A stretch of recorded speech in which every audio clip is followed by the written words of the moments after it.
Hello and welcome to an all-new episode of Anime Brain Freeze. We are your spectacular hosts. I am John. And I'm CC, and when there's just too much cool anime to watch, we've got you covered. Today we return to our favorite patchwork family of spies, assassins, and aspers to discuss the new season of Spy Family. And of course, since it's our season finale, we will name our choices for best anime of the season. But before all of that, there are a couple of mini reviews we have to tackle in the Quick and the Dead. So pack your most convincing disguise, don't forget your precog dog, because who can do without one these days, and definitely don't pause the pod. We'll be right back. So yeah, as we said, we will be doing less full reviews of shows that only one of us watched.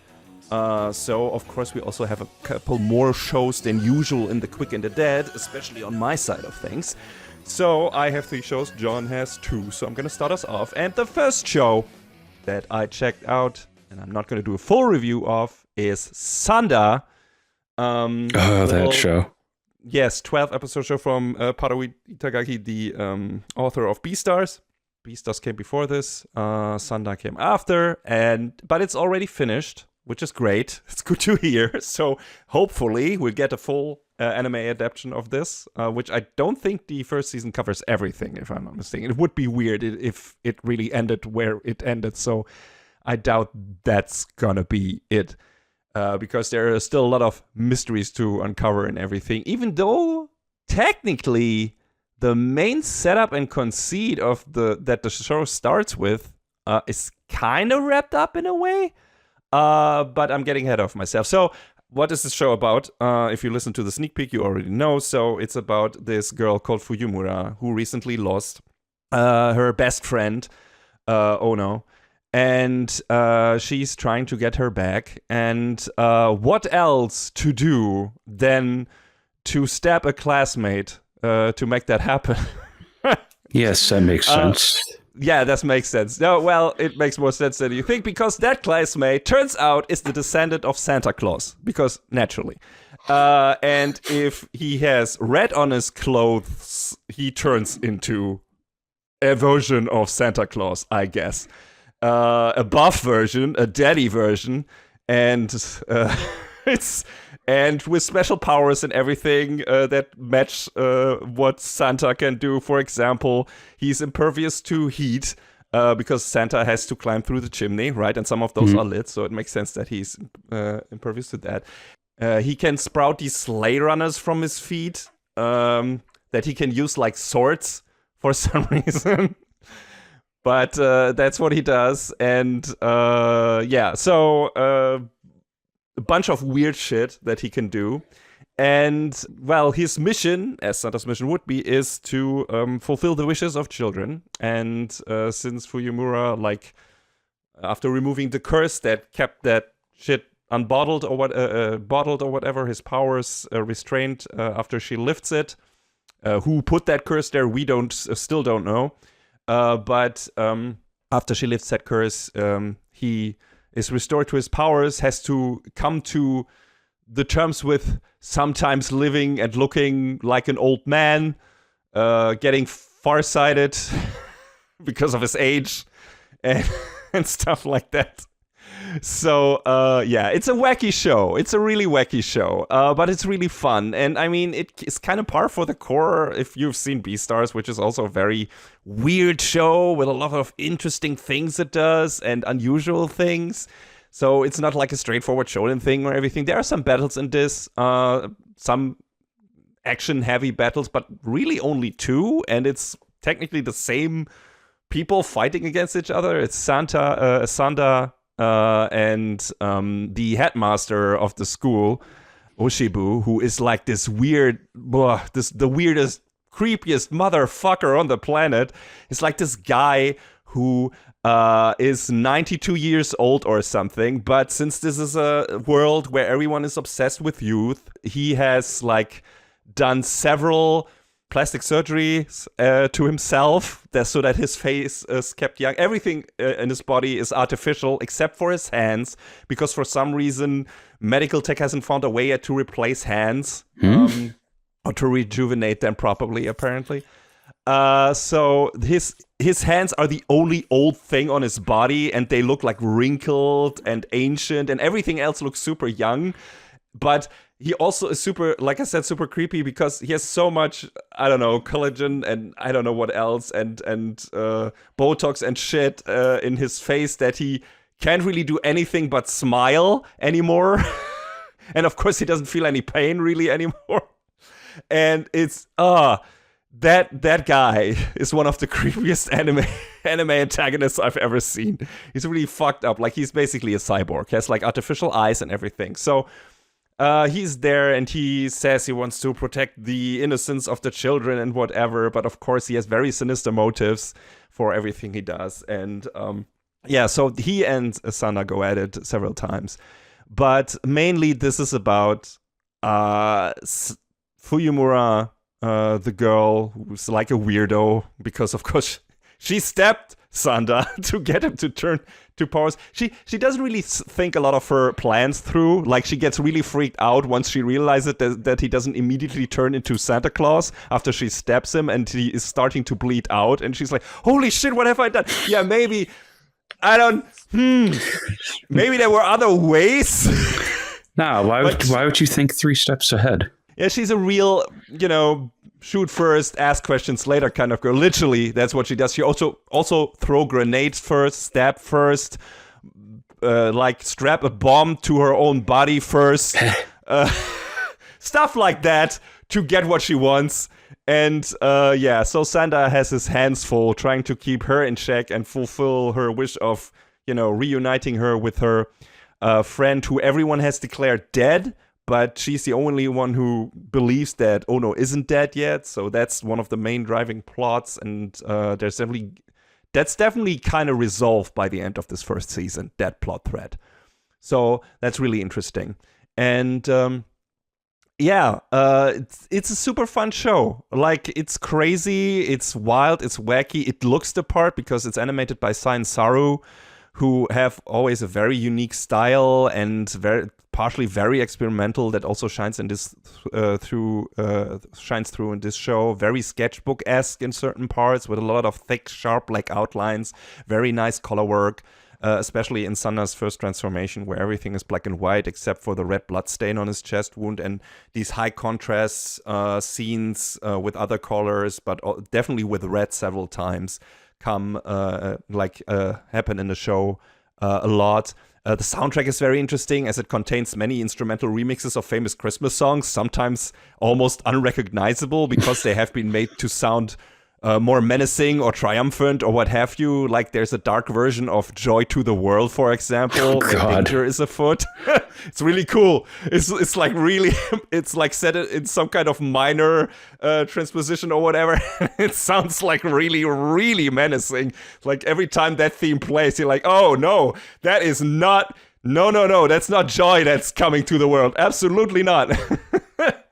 So it's like the show has fun with the theme. Like, there's a lot of funny things, like Sanda trying to reckon with a lot of the emotions that come with being Santa, and how those are not necessarily don't necessarily sync up with his own emotions as Sanda, as the young person, because they have different goals. Like, Sanda has romantic feelings for Fuyumura, but when he is Santa Claus, he feels kind of sick inside when he feels these things because he can't feel these things. Because Santa, before Santa, all children are equal, and the only thing he cares about is making them happy, right? So that doesn't make sense, so that he would be like have feelings for one specific girl. So it's like this weird thing where it's like he is like this kid trapped in the body of an old guy. But he, an old guy that is Santa Claus and has a very specific mission and very specific feelings towards certain people, good and bad. And that gets wackier and crazier down the road. Also, very much like with Paru Itagaki's other work we've seen, this series is not without its sexual undertones, which is kind of uncomfortable, considering that these are still kind of, young children, but, that if when you hit puberty, certain things happen. And if you have feelings for a classmate, so to speak, that is a legit topic to tackle. It might be uncomfortable, but that's definitely something that's in there because Ono, as it turns out, the friend that Fuyumura tries to bring back, definitely had romantic feelings for Fuyumura. And Fuyumura not necessarily had the same feelings for her, and that becomes a point of contention, of course. But there is like this moment, and it's like this world is very weird. There are almost no children left because of declining birth rates. Hey! Hello, Japanese show. So, the specter of Shinzo Abe lurks ever presently. Yeah, but in a different way, because unlike a show where this is like, hey, getting children is the best and everything, this show puts a very sinister spin on this, where like the society, like I said, is obsessed with children, but only the way when they are, youthful and putting them on this pedestal, but also not respecting their wishes, like instrumentalizing them. And also there is like this fucked up thing where all the marriages in the, like, getting married and having kids in this country is mandatory. And the government decides for you who you are marrying and who you have children with. Ew. So this is a very Handmaid's Tale kind of thing going on here, and it's very fucked up. And it's clear that some people would like to break out of that. Sanda also has already a fiance who is very cool, but that also, of course, is also thrown in the mix a bit. And when you kind of not necessarily get the love triangle, because that doesn't really happen in the first season between Sanda, Fuyumura, and Nico, which is his fiance. But you can see that happening down the line. Because, he has definitely feelings for Fuyumura, always had them apparently. And only in a couple of episodes, he starts realizing that he might have feelings for Nico too. She definitely has feelings for him in a way, but she's also a weird girl. So who knows if that will stick. So we'll see. But yeah, this series just, there is, getting back to the sexual undertone stuff, definitely when Ono hits puberty overnight, because children are not allowed or can't sleep until they hit the age of 18. If they sleep a full night before they hit the age of 18, they hit puberty immediately, overnight. And that is too much might be too much for their brains and might kill them and whatever. So this kind of stuff happens to Ono, and she immediately turns into a full-grown woman overnight, technically, with all that entails. And the dream she has while that happens is very explicit. Like, I don't think I've seen something this explicit in an anime in a while, in regards to, what it depicts and everything. There's no nudity or anything, but, the implications are very text on the page. So that was surprising. So the show definitely has that, and I think we have seen something like that in Beastars, where there's some scenes with high sexual tension, I guess, which is a different kind of uncomfortable in that show because it's fucking furries. But that seems to be something that Paru Itagaki wants to put in her shows or in her manga and wants to talk about. So be aware of that if you want to check out the show. But that is also kind of the only scene where that happens. And like I said, it's a dream, so that's a cop-out, but, it's still in there. But aside from that, there is just a bunch of weird characters. The weirdest, of course, the headmaster and Santa Claus themselves. And, very interesting story. Just, it looks cool, sounds cool, tackled some interesting topics like childhood, growing up, body insecurities, obsession with youth, and everything. And I'm really interested to see where it goes. Like, this show has a lot of potential, and I'm very happy that the manga is apparently already finished. So, like I said, we're probably going to get the full adaptation of this at some point. And, probably have a lot more to talk about when this comes back, whenever that is happening. I think the second season has already been confirmed. I'm not sure. But I don't know when it's coming back. So yeah, definitely looking forward to that. Always fun to look at Science Saru shows. Just visual wise, this is super fun to look at. That alone. Like I said, there are not really that many big battles in this. Only 2. The rest is more like weird, maybe sometimes JoJo-esque battles where it's not really about fist fighting or whatever, or fighting sword against sleigh runners. But still, there's a lot of high octane, somewhat action scenes in this show with lots of crazy shit happening. That Science Saru has a lot can do a lot with, and they do. So it's fun. They always seem to take on these weirder projects, and I think that's cool for them. Absolutely cool, and I appreciate that. And that fits that the head of that studio, so Masaki Uwasa. So that is absolutely in his spirit, I guess.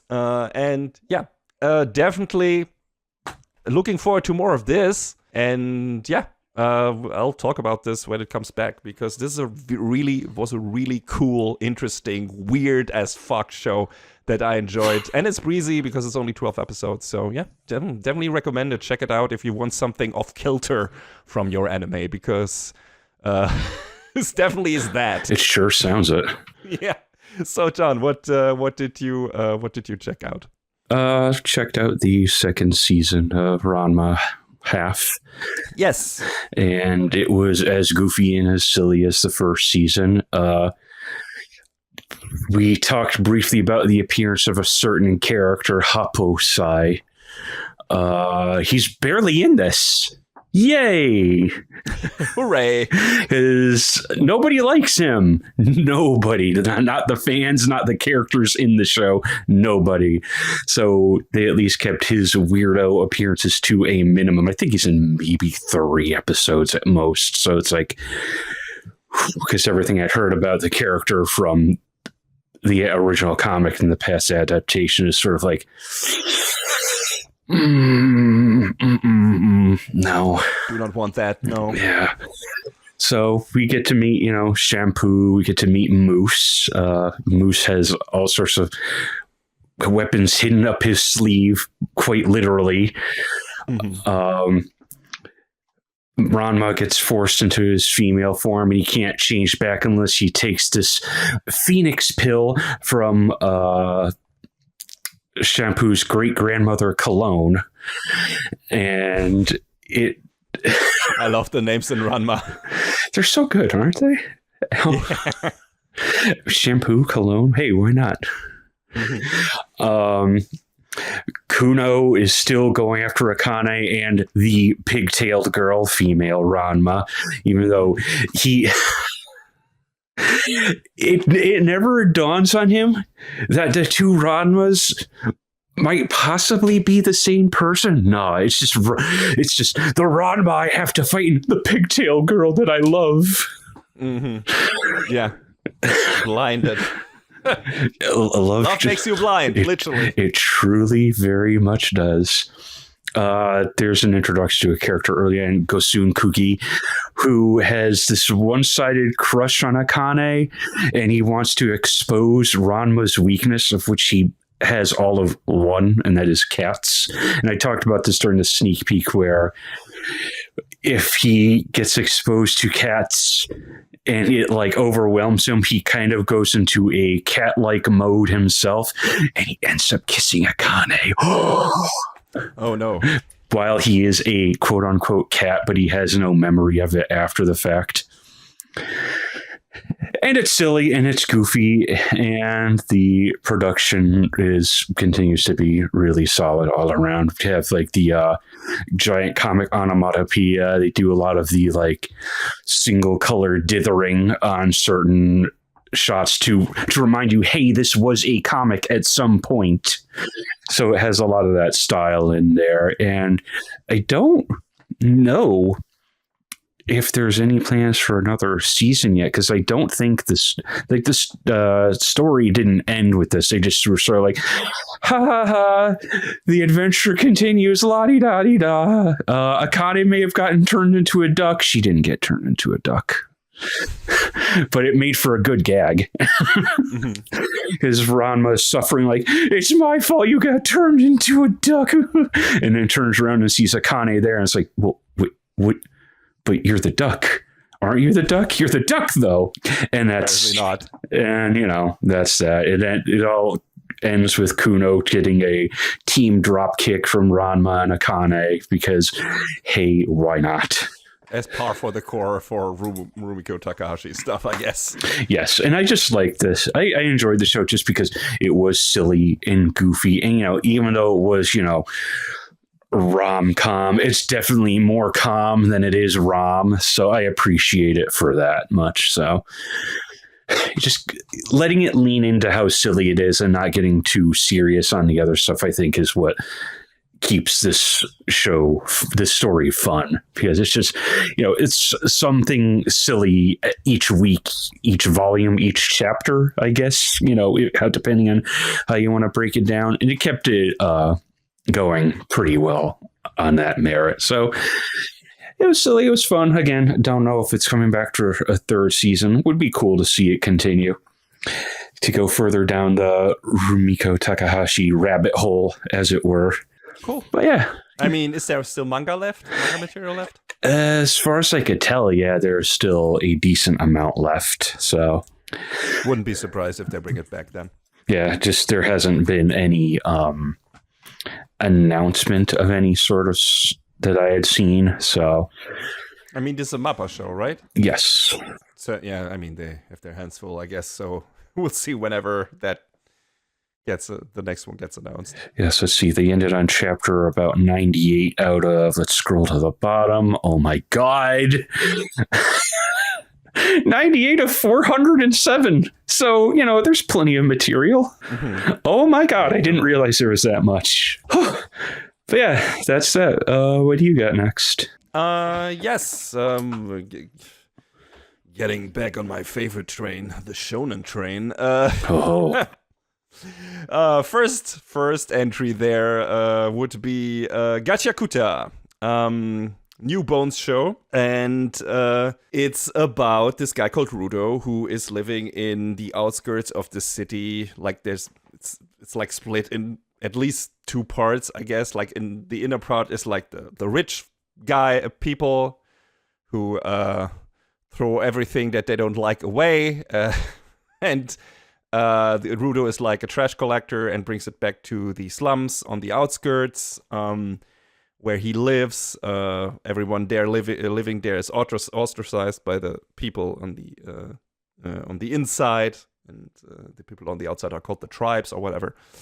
And the rules in the slums are pretty harsh. Like if you commit certain crimes, especially murder, you get thrown into like this giant pit as a death sentence. And the same thing sadly happens to our main protagonist, because his dad gets murdered and he gets accused of the crime. Of course, nobody listens to him when he says that it was a masked guy, and then he gets dropped into the pit. And it turns out there's actually a land below, on the ground, full with the trash that gets dropped from the top. Because it turns out what Rudo was living on is called the Sphere, and it's apparently like this moving island that is floating in the sky or something like that. And everything that all the trash that they throw out from there that lands on the ground, and that has led to several problems. Among them, trash beasts manifesting in certain parts of the ground. Also, that leads to that part of the ground being poisoned and everything. So, of course, the people on the ground are not happy with the spherites, as they call them, the people from above. And, so this is a problem for Rudo because a lot of people are after him down below, but he quickly runs into a nice guy called Engine, who is part of a group called the Cleaners, who fight the trash beasts. And he takes Rudo in and welcomes him to his motley crew, who are like I said, these bounty hunters, I guess, but not really. They clean up. They clean they battle trash beasts, destroy them, and save people from them, and so on. And I guess the main four guys become then Rudo and Engine and Zanka and the girl Rio. And the interesting part is every one of the cleaners, or a lot of the cleaners, or a lot of people down on the ground have special powers. They're called givers, and what they can do is, if they have taken care of an object for a long time, that object gets imbued with this kind of emotional energy called anima, which is also the energy that leads to the manifestation of the trash beasts. That is like the energy that manifests through all the trash that is thrown on the ground. And myth and legend said that all objects kind of have an amount of this energy, and that can become bigger and stronger and so on. And that leads to, if either to these beasts these beasts forming in the dangerous lands, or if you are a person and you care for an object long enough, you don't throw it away, you take good care of it, that can become a vital instrument. It's what it's called, and that is like this weapon, or can be used as a weapon. So we got a bunch of these. Like Engine has like an umbrella that looks super torn up, but can be turned into like this ramrod. I don't even know. Like it looks like a drill from Gurren Lagann most of the time. And then Rio, the girl, has a pair of scissors that gets turned into like this giant scissors that she controls with, like that she does, which is very cool. She doesn't most of the time use her hands to whirl those around like a giant sword. She uses her feet, which leads to super cool kinetic fight scenes with her. And then Zanka, for example, just uses like the staff, which, that being a very, I don't know, uninteresting weapon, is also part of his story in a way, and his background story, so that's cool. But there are a bunch of more weapons. And Rudo, he himself, turns out, has also one of these objects. He has 2 gloves that he got from his dad. And because he's a shonen protagonist, of course, that makes him more special than the other special characters with superpowers. Of course. Because these gloves enable him to turn every object he wants to into a vital instrument. Because usually every giver only has one vital instrument for their entire life. Or that they can control. And Rudo can just pick up a thing and then can imbue that with anima energy, and it becomes a weapon. So, of course, he's overpowered. There's a limit to it, because he can only do it like 3 times, because he gets nosebleed and kills over, right? And there are also some other, wrinkles to it and everything that I don't want to go into now. But it's interesting. Like, it's an interesting battle system and everything. It also lends itself to very varied battles, especially when it comes to Rudo, because he can always use different weapons in every fight. But also to the others, because kind of some of these tools are working kind of the way that they were working when they were not used as a weapon. For example, Rudo uses a talisman that one of the cleaners was praying to every time before they went to a mission for a safe return. So how does that talisman work when Rudo turns it into a weapon? Well, it becomes the ultimate defense, right? It helps Rudo to redirect a weapon enemy attack so that he can't get hit, because that's the nature, that is the energy that this talisman was imbued with by its previous owner. So these are all very interesting. I always like when it feels like it has been, some thought has been put into your standard shonen battle mechanics, right? And this is definitely one of those shows where I get the feeling that the author did that. It's also a very interesting looking show, because it's got this, like, I don't know, this rugged feeling to it, of course, because everything is filled with trash, right? And the costumes also look kind of like stitched together. There is like a graffiti aspect to it. There's like a whole town that is like basically an assortment of artists who like spray the entire town, like tag all of it with cool graffiti art and everything. It's a fantastic looking episode, and it's really just really cool. Just some really cool idea, just design wise in this show, and also really cool soundtrack. It's very metal heavy. There's some really cool metal vocal tracks in the fights, in some of the fight scenes, which I of course go for. So that's really nice, and it definitely, just design wise, it feels it has a Soul Eater Fire Force vibe to it, which makes sense because the creator of the manga, Kei Urana, was apparently, according to one of our friends, the assistant to the creator of Fire Force and Soul Eater. Okubo. I haven't confirmed this, so I don't know if it's true, but it would make sense to me, just in terms of artwork and how somewhat unusual some of the characters are, and wacky and everything, and the humor in the show. All of that feels very, very close to Fire Force. Just, watching these shows somewhat back to back in these past 2 seasons, it's like, yeah, I can see that. Like I said, I haven't confirmed it, but I wouldn't be surprised if that actually is the case. So if you like Fire Force, if you like Soul Eater and want to go for something like a similar vibe in terms of humor, in terms of design, in terms of action, yeah, Gachiakuta, definitely go for it, because that's kind of it. And, Rudo's mission, of course, is going back to the surface, to the sphere, finding who killed his dad, and also taking pretty much revenge on everyone up there, also the people in the slums, because they were very willing to condemn him on the spot, to serve the people of the upper class, even though those people tread on them every day, right? Like, so he's like, wow, I was one of you, and you treat me like garbage only, because you feel like you need to suck up to the people at the top. And man, this sure sounds, I don't know. Sounds a whole lot like a lower plate, upper plate, Midgar situation.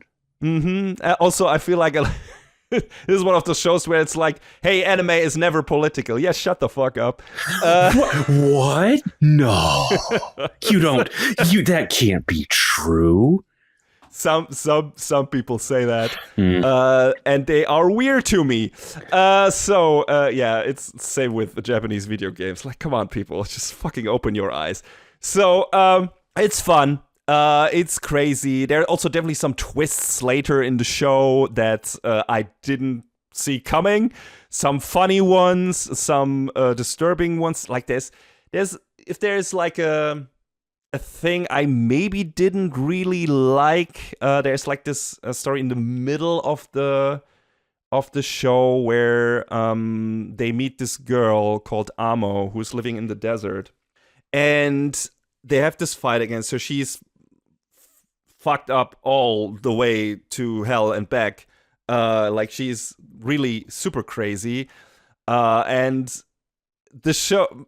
Maybe it's also a cool thing that the show did that to me, but like this, I don't know if it was intentional or if it just happened to be. Like, there's this, she almost kills the other cleaners, and then Rudo beats the shit out of her. Like, when she's already on the ground, like he literally like beats her face in. This girl, which you don't really see that much in anime when it comes to good guy, ostensibly good guy. Doing that to I guess one of the bad guys, a woman at that. But then we learn her backstory, and it's really, really bad. Like, not bad in the terms of badly written, but it's really fucked up. Like, her mom basically sold her into slavery, like to a pedophile. Ooh. And she became his possession, but thought she was in love or whatever, and he manipulated her and groomed the fuck out of her. And it's really disturbing and creepy and uncomfortable. And that kind of recontextualizes, yeah, she was crazy and tried to kill you, but look where she's coming from. But the show also, so him beating the shit out of her and really beating her to like bloody, just really feels really bad after the fact. But he also then goes to her, apologizes, and reaches out like his hand to her. There was still like an icky undertone to all this because it's like kind of a savior thing going on with him. And first he had to beat the shit out of her before he could save her. But that made me feel kind of but also that is part of his character because Rudo is an absolute hothead. Like the show regularly calls back to him getting in a lot of trouble because he doesn't have his emotions under control, because he gets angry all the time at people, sometimes without reason, and he just always blows a fuse and everything. And this was one of these situations. And this story is also, first and foremost, it feels like it's for his revenge. But also it is about him learning to grow up and not being as much of a fucking chaos agent and a fucking just a violent monster, even if it's directed at the correct people most of the time. So I guess that fits into that, but it still made me feel like just the succession of events that happened one after another felt like didn't feel really good in terms of, and maybe the show did want to make me feel like that. Maybe the show intentionally put that next to each other because you enjoyed him beating the shit out of this little girl, right? Because she tried to kill his companions. Well, now you see why she was that way. Do you still feel good about that, you sick fuck? And maybe that's what the show wants to do to its viewers. I wouldn't put it past it. That could very much be the case, but I'm not sure, and that's why I'm still a bit uncomfortable with these couple of moments. So this was the one hiccup moment in the middle of the show where it's like, oh, okay, I don't know if I like this, but it moves past that. And especially opens up a new chapter with these two characters because they kind of become friends after that. So it seems, even though it quickly moves on to the next thing after that. But yeah, it was okay after that. So I don't know if it will go back to this kind of stuff in the next season. Who knows? But everything else was pretty much standard shonen fare. You got your wacky characters, you got your humor, you got a lot of big fights, and let me tell you, if you've missed Bones going all out in recent time, maybe on some seasons of My Hero Academia or whatever, not bringing their A game, they definitely brought their A game in this show. There's some fights in the show that are downright insane, that look so fucking good, especially in the final big confrontation of the season. In episode 21, there's this this big fight scene with a lot of characters fighting one person, but there's so much crazy choreography and all the crazy shit happening at the same time, and I loved it. It was fantastic. So great show, entertaining show. Hey, if you are on the shonen action train like I am and don't intend to get off or can't get off because you're stupid or addicted to it, hey, this might be one of the shows you want to check out. Like I said, there's this weird icky part in the middle, but also that might be intentional because, like I said, it kind of fits with what they're trying to do, apparently, with Rudo as a character and him feeling regret or having to learn to feel regret for certain things and trying to learn to get his anger issues under control. So we'll see. We'll see how it pans out. I don't know. I think also here second season has been confirmed, but no air date yet or whatever. And I don't know how far the manga is ahead. It doesn't sound like there was that much material left, or is that much material left after this season wrapped up, so they might have to wait a bit until they have enough material to continue. We'll see. I hope this is going to be the next big Bones tentpole thing. I haven't seen that many people talk about it, so I doubt it will become as big as My Hero Academia or something like that. But I wouldn't mind it continuing for a while because this has a lot of promise and, like I said, some really interesting tidbits that I haven't seen in some of the other shonen action shows. So yeah, I enjoyed it quite a lot. I thought it was a good fucking time. So yeah, John, what is your last Quick and the Dead entry? Touring after the apocalypse. Yes. So this was kind of like... Wait, you didn't you feel... In the sneak peek, was it like the show where you weren't sure if you want to continue it? Yeah, I ended up finishing it up. Okay. And, it was this neat sort of lazy traveling tale across a post-apocalyptic world. Japan is in quite the state. Things are underwater. Things are destroyed. There's no roads in certain parts. There's giant storms. It ain't bad, or it ain't good. It's bad. This season didn't really feel like going into a lot of the particulars of that, though. Like, there was some sort of catastrophe. There might have been war. It might have been something. It might have been... we're not sure if... or I'm not sure if one of the main characters, Yoko, if her quote-unquote big sister, it's not clear. That's another thing that's not clear. It's not clear if they're related by blood or if it's just, oh, you're my One-chan sort of thing, It's not clear if this other character, Chitose, is alive or not, but the Yoko and Irie is this little android girl, are sort of following the path that Chitose has sort of taken on her travels throughout Japan. So I guess the end point is trying to find out what happened to her sister, and this season sort of just ends at one point, and it's like, go on. Oh, you're not going to. Oh, okay. So we got like 4 volumes into where the manga is, which I guess the manga is still running. I can't turn up a concrete number of what chapter it's currently on, but it is the last collection, like the last volume, the last tankobon that was released was in this past October.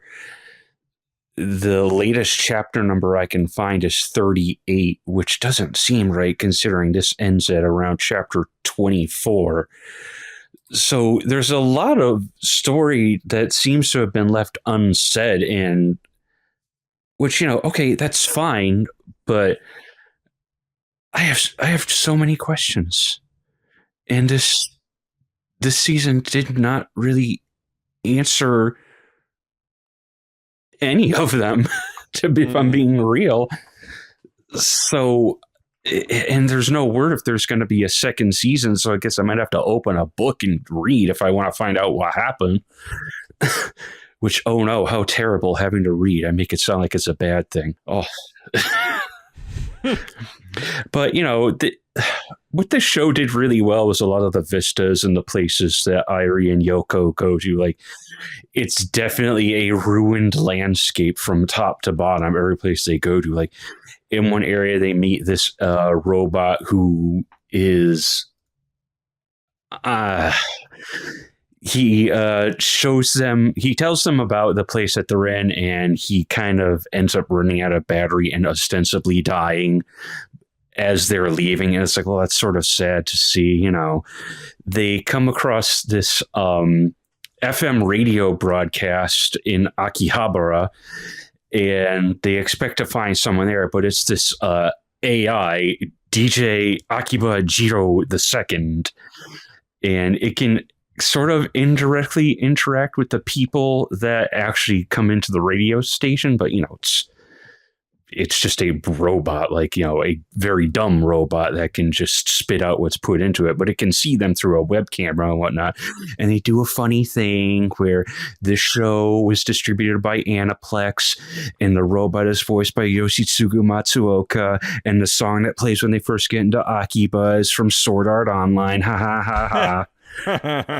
So, they had some fun with that. And I was like, all right, okay, I see what you guys did. That's fine. And a lot of that is them just continuing their travels. They, when going to Umi Hotaru, run afoul of this very violent storm with lots of funnels in the water. And it's like really scary and very harrowing. Run across, a whole group of rats in there. They get to a national motorcycle shrine where there's like this one robot left that's able to guide them through it, and they go on a race around the track, and all interspersed throughout all of this, Yoko has these like flashbacks to what may have been the past with Chitose. It's not clear if they're her memories or if she's somehow reliving Chitose's memories vicariously. It's strange in a lot of different ways, but it's got me curious about where the story goes after this. And like I said, maybe I'll just look up the manga and keep reading it, because I don't know how much longer it's because it's still apparently continuing. Don't know how many chapters in they are, but I think Yen Press. You could still get a second season, right? So that's true, but there hasn't been any word on that. I figured there would have been maybe something, unless it's like something how with like the case study of Vanitas, they're waiting for more material. Well, then again, that was current when it ended, so. This is not quite current as far as I understand. So I don't know. I'd like to see more of it. I'm curious how far behind the anime ended, but I guess that's something I could figure out if I actually do some reading. So we'll see.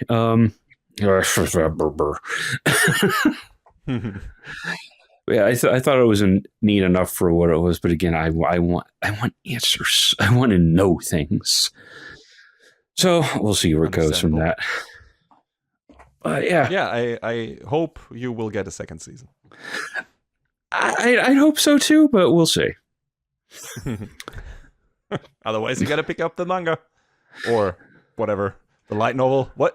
Yeah, it is a manga. There's 8 volumes in Japan. We've gotten, or the 7th volume is releasing in the West the end of next month in April. So okay, it will be almost current in the English language manga. So nice. Yeah, that's that. What you got for your last one? Well, not getting off the Shonen Action train, and what else? Oh no, of course not. What else could the final entry be? Than the final season of My Hero Academia? Mm-hmm. Because that just ended. Man, it's been a long time coming. You jumped off the train a while ago. Yeah, I kept going, and I'm glad I did, because this was a great finale. That was something I, for a while there in the show, did not necessarily expect I would get. But after it started picking up with, I think it's 6th season again, I got more confident, and rightfully so, because this was great. There's a lot of, like, this is Avengers Endgame levels of shit happening. At the same time, everyone is fighting Shigaraki and the League of Villains, what is left of them anyway, and All for One at the same time. And it's crazy. We start up where we left off with the Dark Knight Returns fight between All Might and All for One, like with All Might, who has not his powers anymore, but they just turned him into Batman, Batmobile included. And that just gives him this power armor, and then they fight, and All Might uses all these weapons that are kind of mirror the quirks of his students. So it's like they're fighting with him. So it's super cool and emotional. And we get like this all is lost moment. First of all, like Stain intervenes and helps in a clutch moment, which I didn't see coming. Really? It's not bad for him. Yeah, but he's like, All Might was also his idol in a way. He just wasn't happy with how it turned out, but he turns this around. There were some teasers for that in the previous seasons, and then he comes in at a clutch moment and stops All for One just from doing shit, and it's really cool. And then we have like this all is lost moment where All for One is about to kill All Might in front of everyone, and Deku can't get to him because he has to restrain Shigaraki, who is a completely different part of the city. And then Bakugo, who we assumed was on death's door due to being like impaled by Shigaraki, reawakens, and Deku hurls him towards All Might, which Bakugo is able to save. And it's the best possible ending for his arc. You know, since season 3, he has always held himself responsible for ending the career of All Might by forcing him to use his last power in the battle against All for One. But now he can have his redemption by actually being the one to save his idol from certain death. And in the sickest way possible, too. Like, amazing. Everything top notch again. Animations, soundtrack, you name it. And not only that, he gets to be the one to bomb the shit out of All for One while saying, "I'm the last boss." It's so cool. Oh. The animation is incredible. Like Yuki Hayashi's score becoming more epic than ever. Not in a million years at the beginning of season 1 would I have guessed I'd be cheering so much for Bakugo. But he's so awesome here. Like, My Hero Academia just has been constantly nailing the long game payoffs in this final stretch of the story. Like, kudos to Horikoshi and Bones. The road was shaky at times, but man, have you made it worth it over and over again. And we finally learn All for One's origin, and that of his little brother Yuichi, who started the One for All legacy of meta users. It's interesting, albeit not very original. Like, turns out All for One was just an all-powerful greedy monster as soon as he left the womb of his mother, convinced the world and everything in it was his alone. That included his brother. And he started losing it when his brother was taken away from him by the person that would become the second One for All user. So that started kind of like this eternal beef with all One for All users. And that second user somewhat resembles Bakugo, which wasn't really necessary to make this final confrontation work, but it's also not detracting from its effectiveness, because you're like, hey, it rhymes. And it's pretty cool. And like, we have this last-ditch effort where All for One transforms into an HR Giger nightmare and tries to propel himself towards Shigaraki to take over his body as planned. But Bakugo is there and finally delivers the finishing blow, and All for One's uncontrollable rewind power, which he, stole from Eri and so on, does the rest, and he exits the world as he entered it, as a crying baby, then an embryo, then an egg cell, then nothing. That's wild. An appropriately small ending for a monster that considered itself above everyone for its entire life. From dust you came, and to dust you shall return. At least, so I thought. Because, of course, that's not the end of that fucker. Because at the other side of things, we have Shigaraki and Deku fighting. And we have this battle in Shigaraki's mind palace, kinda, that Deku enters by throwing all the All for One user spirits at him and everything, and that's opening a door to Shigaraki's mind. It becomes very crazy, and Deku enters it, and everyone is asking him to kill Shigaraki, but Deku can't do that because that is not who he is, right? He's the hero, the ultimate hero. He saves people. He can't kill even the worst bad guy. He can only live and fight according to his ideals, and those do not gel with the idea of abandoning the soul of a child that has been subconsciously begging Deku to help him over several encounters and everything. So the second One for All users decides to gamble big and ask Deku to, as he says, let's go parts of One for All. So the remnants of the previous users can enter Shigaraki's mind and pry open the door to his subconsciousness. The only point of attack hidden in the mind of the monster that All for One has created. So he does that. He fights there. He learns Shigaraki's backstory, the tragic stuff with his dad hating his grandma because she was never there for him, and then projecting that on his child, who also Shigaraki only wanted to be a hero. He loved playing a hero, but his dad hated that because his mom was a hero and she was never there for him. And, family trauma. A lot of My Hero Academia is about family trauma. The Endeavor family storyline is all about that. But, also the Shigaraki storyline.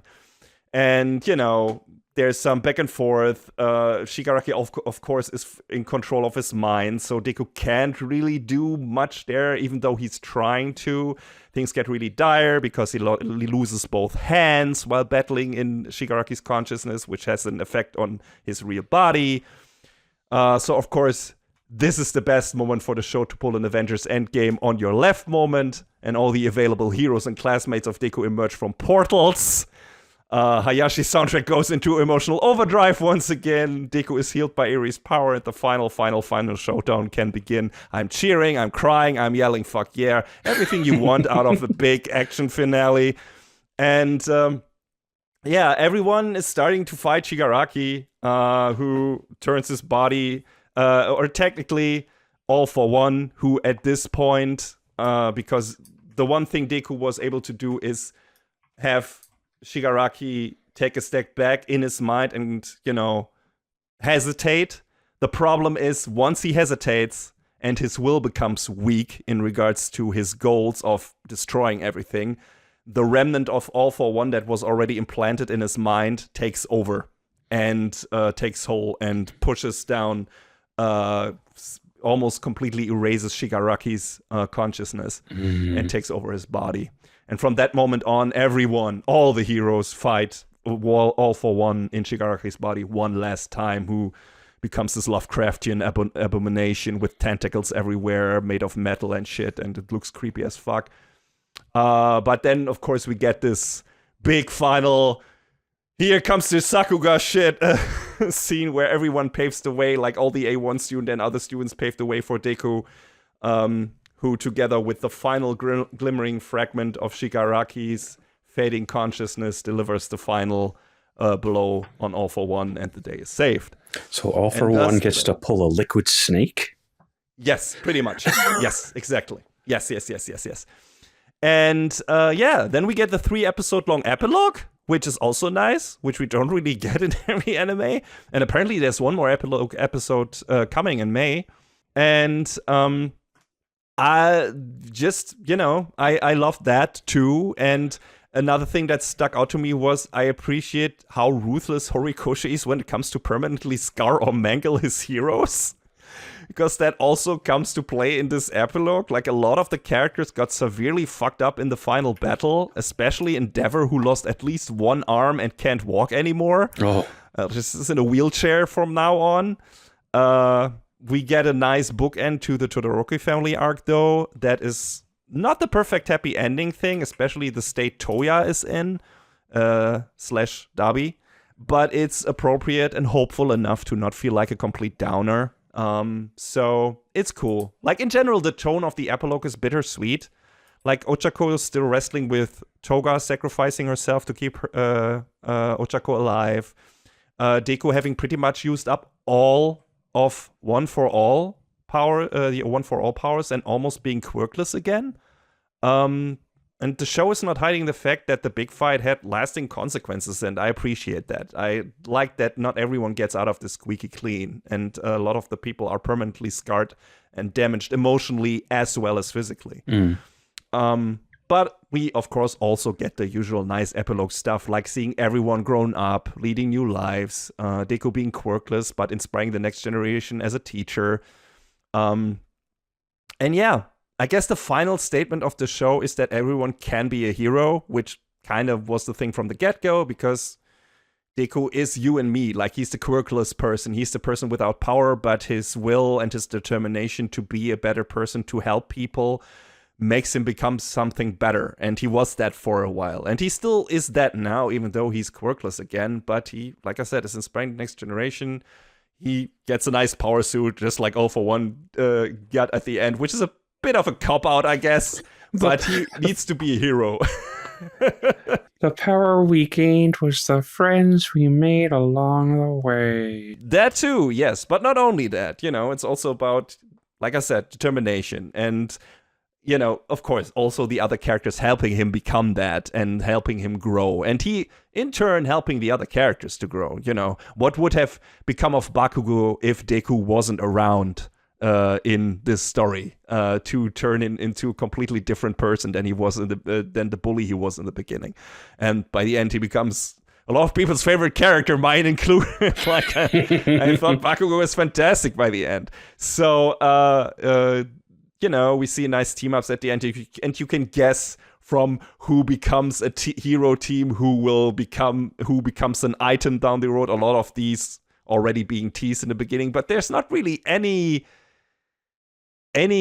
like you don't get the hey, Deku ends up with Ochako and everything, and they have kids and so on. That doesn't really happen, which I kind of also appreciated. Like, we don't have the typical, hey, here's that person and they become an item, and you can guess that, but the show is not really like confirming that or being like, hey, here, all of these characters now are in a relationship or whatever. So that's kind of neat. I kind of like that as well. Because it feels like the show didn't do enough legwork during its runtime to justify that happening when it comes to character relationships. So I'm glad it stuck to its guns in that regard. It wasn't like, hey, now all these characters belong to each other and are people, that are romantically engaged or whatever. So I like that. I think that's good. But yeah. Like I said, final statement of the show is everyone can be your hero. Just keep your eyes open for people who are in need and go beyond to help them, which is in the plus ultra spirit of the show. You never know how much the smallest friendly gesture or helping hand can change the life of a single person, or maybe, as it turns out, the world. So, yeah, fantastic finale to a sometimes mixed experience of a show. But it was definitely worth, in my opinion, sticking with it till the end. I'm definitely gonna try to get all of it on Blu-ray now. I wanted to hold off on that until I watch the finale, because with anime, with shows in general, you never know how it turns out by the end. But especially with anime, it often drops the ball in the last couple of meters, where it's like, oh god, why? Yeah. And I'm really glad that My Hero Academia didn't turn out to be one of these shows. And I still have Vigilantes to watch, which is also fun, slightly different flavor from that universe, but I'm glad that is still around. But I'm also really glad that My Hero Academia proper got such a great send-off. Looking forward to the final epilogue episode in May, and then I can finally say goodbye to the show. And I'm really glad I watched it. And hey, very happy. I'm looking forward to see what Horikoshi is doing next. I don't know if he already started a new manga, which I must assume he did. But I didn't look up what that is and what his new plans are. But yeah, really, really happy with this. I'm glad that I at least once gave it best of the season. And loved it. Loved this finale. Thought was fantastic. And with that, we are out of the quick question mark and the dead.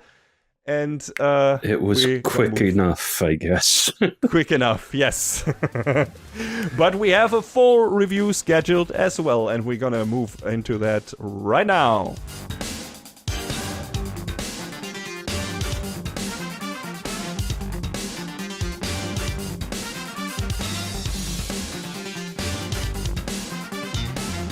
Yeah, now begins the fourth, depending on how you count, season of Spy Family. I guess it is number 3 because we had one season that was 2 parts. Guys, can we talk about numbers for a second?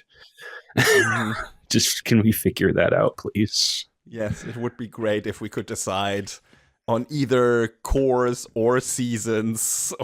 It's just, god damn it, it's really weird. Like, a lot of people are talking about like, hey, 12 episodes are just a half season, but then what are shows that only run for 12 episodes?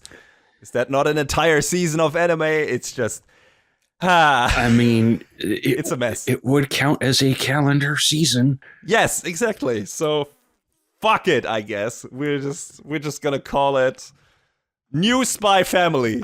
More Spy Family. Spy Family the next, the current. Spy Family Part 3. The Reckoning. Revengeance. Exactly. Who's taking revenge? Fiona. Yes.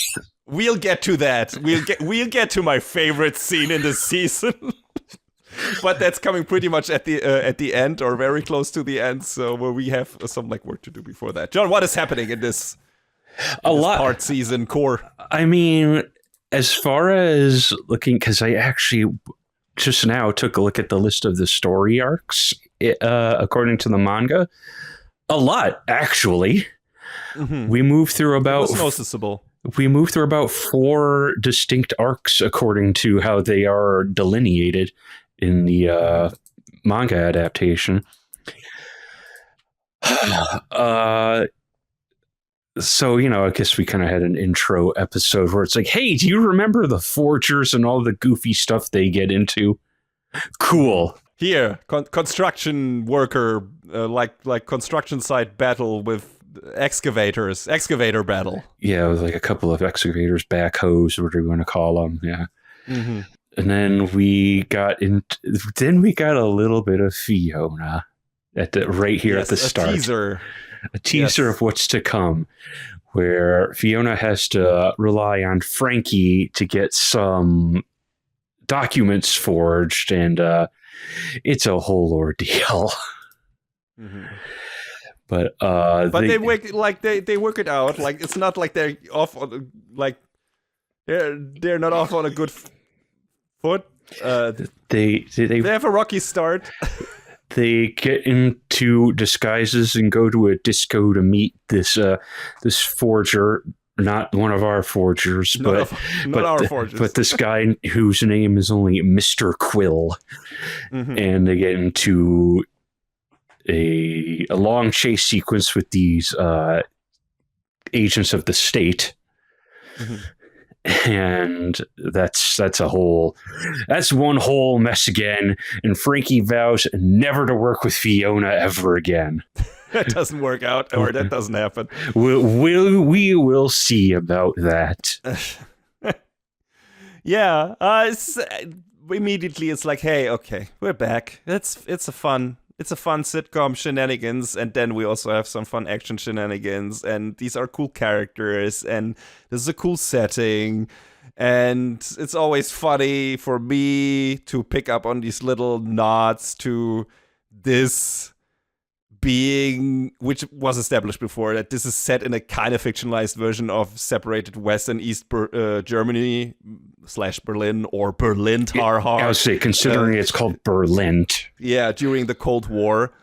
But it still made me chuckle when the contact phrase Frankie sends to to Mr. Quill, to the document forger via radio program, is, "The other day I went to Bayern on a work trip." It's spelled differently, but it's still Bayern, the German word for Bavaria. I appreciate this nonsense. I think that's great. The other great thing is a character that is introduced, I think, in the next episode immediately, which is Madame Schlag. Oh, God. Who dishes out the punishment for uncouth behavior at the academy, like the Tonitron bolts or whatever they're called.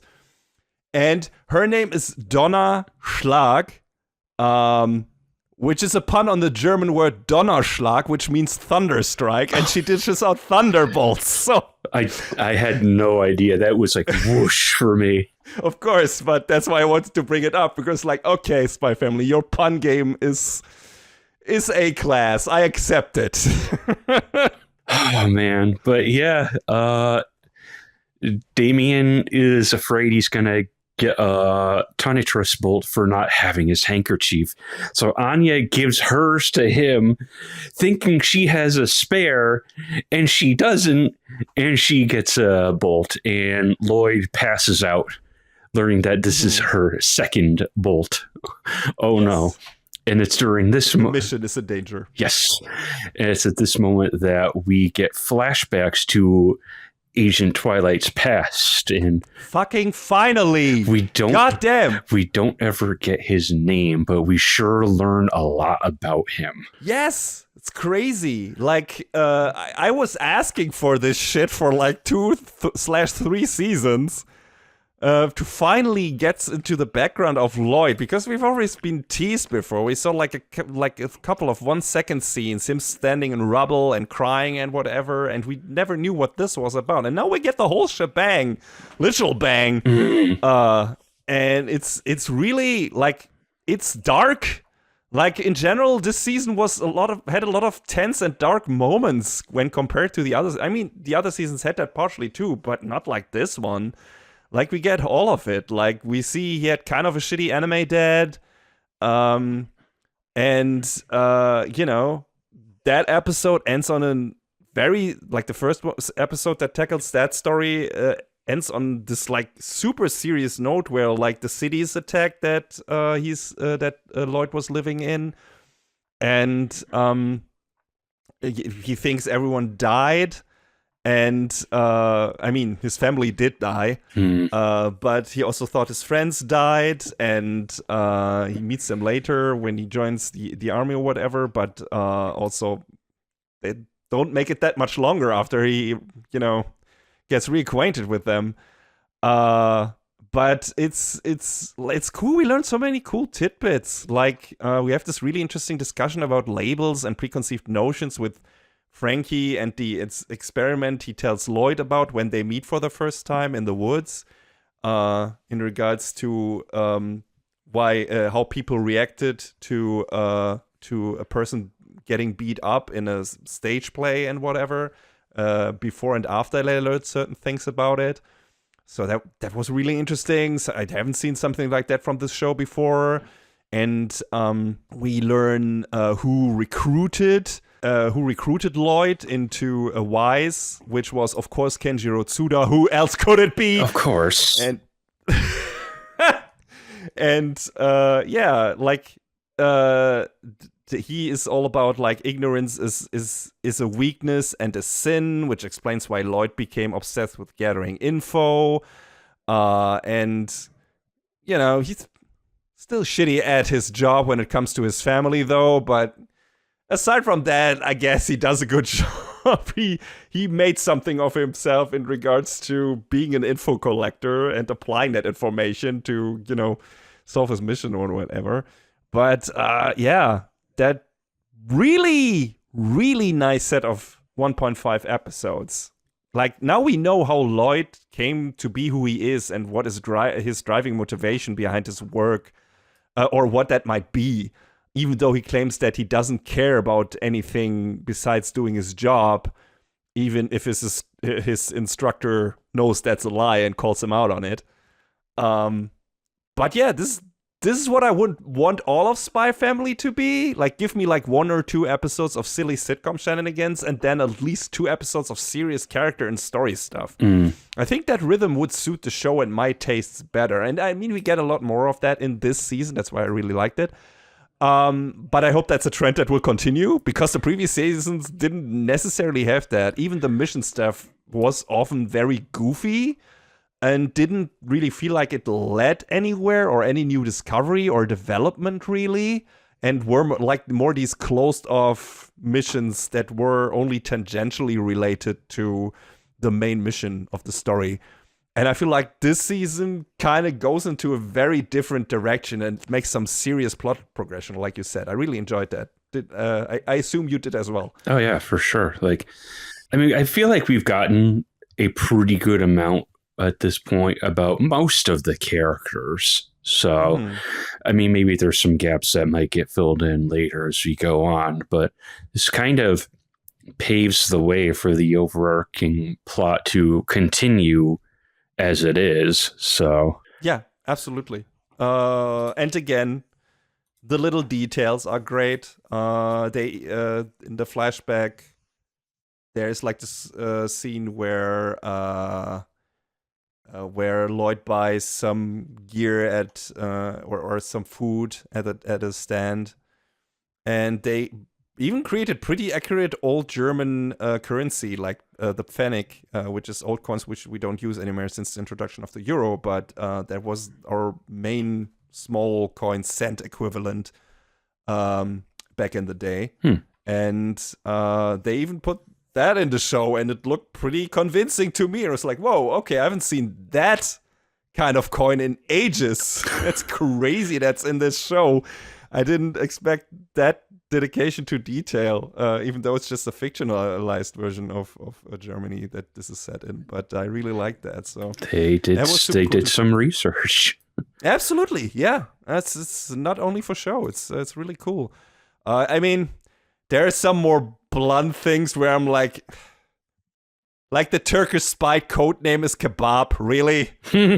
Like, come on, Spy Family. Are you being serious? I mean, they're not, but come on. It's fine. Don't worry about it. I don't know how to feel about that. It's fine. Don't worry about it. But yeah,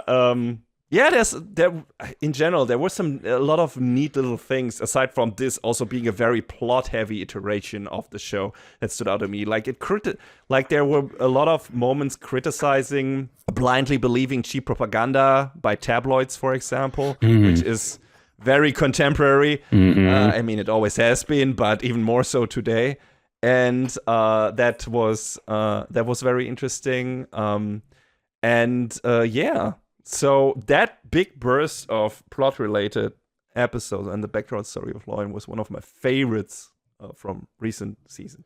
But of course, we get also, smaller, more funny stuff sprinkled in between after that, or so we think, because what happens next is Yor gets drafted into a volleyball team consisting exclusively of mothers. And you think, okay, this is like, hey, Yor wants to become a better mom and everything for Anya, and has a problem because she's a weird child woman who, for some reason, doesn't know shit about anything and still manages to be an assassin. I mean, that's one way to word it, but you're not wrong. Yes, so it's like, okay, so this is gonna be like this mini arc, and it's only gonna be she's gonna become friends with these moms and learn how to, I don't know, better cook or shit. And then it turns out the team leader is Melinda Desmond, so Damien's mom.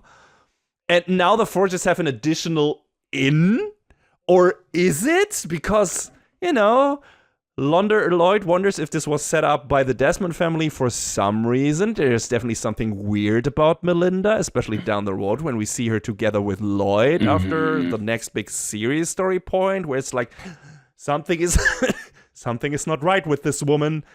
And I mean, something is not right with his dad either, but it's like, okay, she seems to hate and love Damien at the same time. You don't know what that is about and everything. And but hey, even when in this season when she's like, okay, this is just gonna be a one-off thing. No. This is actually gonna probably further the main mission and the plot. And I'm like, hello, I was asking for this the entire time. How did it take you so long to get to doing this? This is great. So yes, I was overjoyed to have that happen. And there's these little bits sprinkled in here that set up future important events, I think, because after the volleyball episodes, like, Yor by accident drops the info in a conversation with her handler, the shopkeeper, that Lloyd said in a conversation with her that he is interested in the National Unity Party, which definitely doesn't go unnoticed by the shopkeeper. And I'm like, uh-oh. Someone paid way too much attention to what you just said, and that's not good. Oh, so like, I mean, not necessarily something. It doesn't necessarily something have to come of this, but at this point, I kind of get a feeling the show when the show drops these kind of little things, these little expressions of characters and faces, you have to pay attention because that can be a setup for future things. It has done this before, so I'm like, okay, careful here. That guy might now be suspecting something. And yeah, it's cool. It's I really, really like that. And hey, of course we have silly shit that is also kind of related to the main mission, like with the doctor who is jealous of Lloyd and calls the state security service on him, claiming he's a spy. The irony, of course, being that Lloyd really is one. But, it turns out Lloyd anticipated this somehow and had Frankie and Fiona catch the call and pretend to be state agents, but it was still fun. That's so how could he anticipate that? But everything else I don't that know, happens, because it's Spy Family. It's so that one in particular, I was like, okay, I get you're prepared for a lot of things, Lloyd, but how did you catch this one? I guess because I forgot his name. The doctor would be the kind of person that would eventually call the state security service on Lloyd because he wants to get him out of the way. The problem is the timing. Like, how would you know when exactly he would do that? Yeah. That's just crazy. Like, when did you decide to I don't know, to hack his phone line or whatever? Right from the beginning? But it didn't look like you did that, so I don't know. You're right, it's weird, but it's also Spy Family, so. It's at least funny getting to hear Takahito Koyasu play a flustered loser. Oh yeah, absolutely. Great job. Because that's what Dr. Gory is. He's a loser. He's an absolute loser. Like, especially, I loved his interactions with Fiona, who's just showing him the coldest of shoulders. It's Fiona-chan, I love you. Get out of here. Yeah, that's nice. What do you want, Doctor? Yeah, leave. She's amazing, and we'll get to that. Becky keeps on watching too many anime rom-coms, as has been established before. Everything that Anya does, she kind of likens to that, and also she's still way too obsessed with Lloyd. But it's fun. Then we get the next serious bit, where we have like a school bus abduction by like this terrorist organization. Yeah, the kids are on a way to a field trip to a museum, and they get bus jacked by the Red Circus. Yeah, which, again, another wild reference from German history I did not expect to see, because this is obviously a reference to the Red Army faction, which was a left-wing terrorist group from the 70s to mid-90s that killed a lot of people in Germany. Oh. So that name is no coincidence. So that was super wild to me. Like, there's not much correlation to the real Red Army faction with the characters that are displayed here, but it was still fun them doing that, and also some of the political motivation and everything kind of mirrors what they were trying to do, I guess. It was still wild to see that in a fucking sitcom anime. It's just, what the fuck is this reference doing here? Holy shit. Wild. Just wild. And also one of the funniest scenes in this season when it comes to Anya, when she and Damien get bombed, strapped to them. And when Damien gets his strapped to him and he walks past Anya and she's like, "Oh, we match." It got me so good. Her fucking expression and his reaction to that, amazing. Like, just, "Oh, we matched." And that she's absolutely fearless when she reads the what was his name, Billy's mind. It's like, oh, it's not an actual bomb, and she's like, oh, okay. But it's not all fun and games in that episode. Like, it gets really serious there for a moment in the finale, and I also like that. That rarely happens. Like, I feel like Anya has not really been put into that much peril until now. Well, in the movie, definitely. But in the series proper, on occasion, because she's around when shit happens to Yor and Lloyd, but not necessarily she as the target. And she definitely was the target here. Mm. So, or one of the targets, all the kids were. So there was a very harrowing moment. And I also like the villain, or at least, the main villain, Billy, because his backstory is another good serious moment in this season. with his daughter and everything. Like, cool. I mean, except for the name of his daughter. Like, your name is Billy and you name your daughter Biddy. Like, that's cruel shit. Don't do that. It's just, that's not right. Bimmy and Jimmy. Oh my God. Don't do it. I mean, it at least gets you to sympathize with him a little bit. Totally. Yes.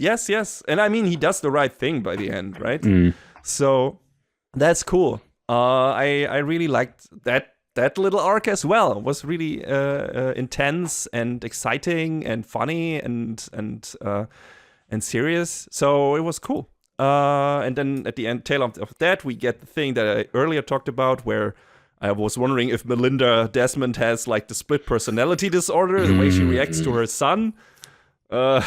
She doesn't seem very happy that he's safe. Yeah, not really, right? Like it starts like that, or if the show makes you think that she is happy, and then you get a glimpse into her mind, and it's like, what the fuck is going on there? And yeah, I'm wondering. They're probably gonna go into that, and right now it feels like there's this really sinister undertone to her character. So, interested to see where this goes, and I hope we'll find out in the next season actually, because that's definitely a story bit I want to learn a lot more about. One of the next things that happens was one of the few things about the season I didn't like, maybe for personal reasons. We have like Lloyd posing as a psychiatrist for a teacher, which is played for laughs, but I was really uncomfortable with that because the teacher was still like suffering from PTSD due to the hostage situation and I guess his shitty wife. Yeah. And I get that it's Lloyd's mission, that he is good at pretending to be other people. But the teacher seemed to be a good guy, and it felt like such a violation of a doctor-patient trust relationship, that guy, like what Lloyd was doing there. Like, that guy needed a real professional and not just a guy pretending to be one out for his own quote-unquote gain. I mean, I guess it was kind of clear this was going on, but I think the series never puts such a big spotlight on the fact that Lloyd is conning people in need when he is posing as a doctor, which is his main disguise, right? Like, it's nice if the guy gets better through his talks with Lloyd, but that is more a happy accident or coincidence than anything else. Not to mention that Fiona is listening in on it and the conversation is probably taped, which is fucking gross. Yeah, that was... And he has been doing it to more people than this guy, probably. So that was one of the moments where it's like, I guess you didn't put that much thought into what Lloyd's disguise is and what he's really doing here to innocent people. So I'm like, But, you know, that was just a very small moment. It was like half an episode where this happened. And that I can gloss over that, I guess. But that was the only thing in the season where I was like, did that have to be in this? Didn't give me a good feeling. So, yeah, it felt a bit wrong-headed. That was a little... Eesh. But maybe that's also on us for ignoring this all the time. But also the show didn't, like I said, didn't put a spotlight on it. Like, didn't make it a theme or whatever. And now it was like, it makes you think, like, okay, how many people's lives did he make worse by not actually being a professional psychiatrist, but telling people shit, like superficial garbage that actually doesn't help them? Probably a lot. Yes. So, what was nicer was seeing Yor come out of her shell and making connections with her coworkers. They notice it too. It only results in a problem where she gets drunk again, which is also not a character archetype thing I liked, but also I've complained about that in the previous season too, where it's like that Yor is a bad drunk, she's a wine mom, and it's like, I get it, and haha, woman is drunk and punches the guy because she gets embarrassed. That's typical anime humor, but it's not my humor. But that also doesn't really happen here, like, because she thinks she has to find gripes because that is part of the married life and everything, and she tries to create conflict, a drama out of nothing, which I usually also hate. But thankfully, also that gets resolved really quickly, like from one episode to the next, where she like confesses to Lloyd that that's what she was doing. And I was fine with it in this case. It's like, okay, that's absolutely not my thing, but at least they didn't linger on it. Yeah, I was going to say, if they dragged it out like maybe 2-3 episodes, I probably would have been like, all right, come on, guys. But since they kind of went over it real quick, I was like, that's fine, I guess. Yeah, absolutely. It's just, the setup is just super wild when like their co-workers are like, hey, your marriage can't be perfect. What's going on there? And all she had to tell them really was that they're sleeping in separate beds and have no physical relationship whatsoever, which would have been the ridiculous truth, by the way, and would have gotten them off her back. Yeah. So why didn't she just do that? Probably because she doesn't know that would be normal in a relationship. I don't know. Yeah, weird character, like I said. And if you needed any more proof that alcohol is absolutely dangerous, look no further than this set of episode. Always drink in moderation, everyone. Mm-hmm. Yes. I mean, she only had one glass, right? She's just she's a lightweight. Always drink in moderation. But yeah, but you know, that was that. And then we get, I guess, to the last part of this season, and again, a serious one. The Wise is trying to, what are they trying to do? They trying to get, right, there's like this, they had this spy inside their agency who apparently stole a list of activities of Wise in East Berlin, right? In Istania in general, and has all the names on them and locations. So if that gets into the hand of the Istania State Security Service, they're fucked. Like the, mission, like Operation Strix, everything is like in super danger. So it's all hands on deck. Have to find the guy and get the list back. Very Mission Impossible one, kinda.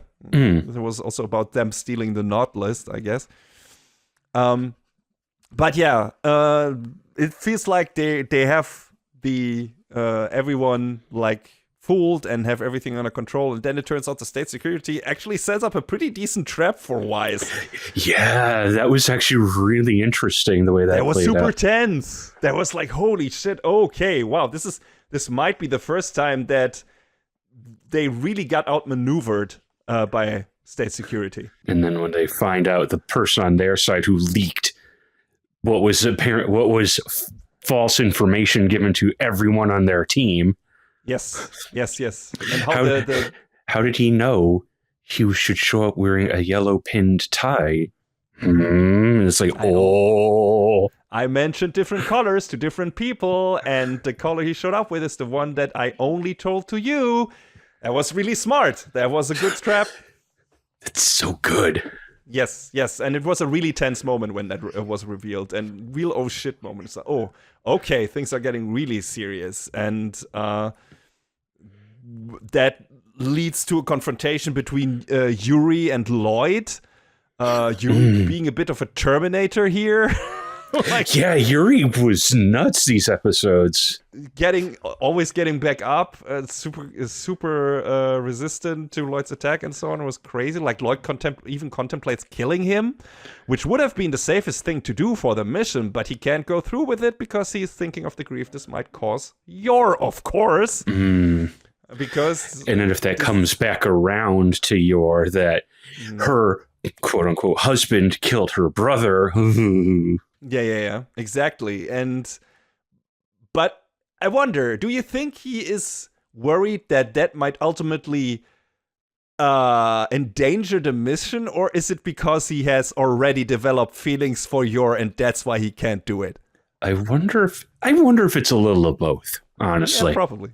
Yeah. I could see it being a little of each, but maybe at this point more about the mission. But I think there's a little bit of that he actually cares about Yor in there as well. I mean, it's clear Clear he cares about Yor and Anya to a degree. Absolutely. I mean, the show has teased that before, like these moments where they have like this family bliss moment, right? That he never had. Like, he had shitty dad. I mean, he apparently had a decent mom, but was robbed of both of them pretty quickly, and was part of the military early on, even earlier than he was allowed to, and so on. So he didn't really have much of a real childhood and everything, and people he was emotionally connected to for a long time. And these moments of peace and tranquility and feeling safe and protected that he experiences with Anya and Yor, the show already shows us that this is doing something to him. That this is making him causing a change to his character. But you're right, we don't know if that already has progressed so far that he is now doing this because he wants to protect these two people outside of the mission, or not mainly because of the mission, but because he cares for them, or if it's still mostly the mission why he's doing it for. The show plays a bit with that. So I'm really interested to see when we're gonna get the definitive like confirmation that he is doing that because he's doing what he's doing because he has started having feelings for his like made up family. And my assumption is this will probably happen by the point, whenever that will come, when he would have to kill Yor to save his mission, or have to tell Weiss that she is an assassin from the other side.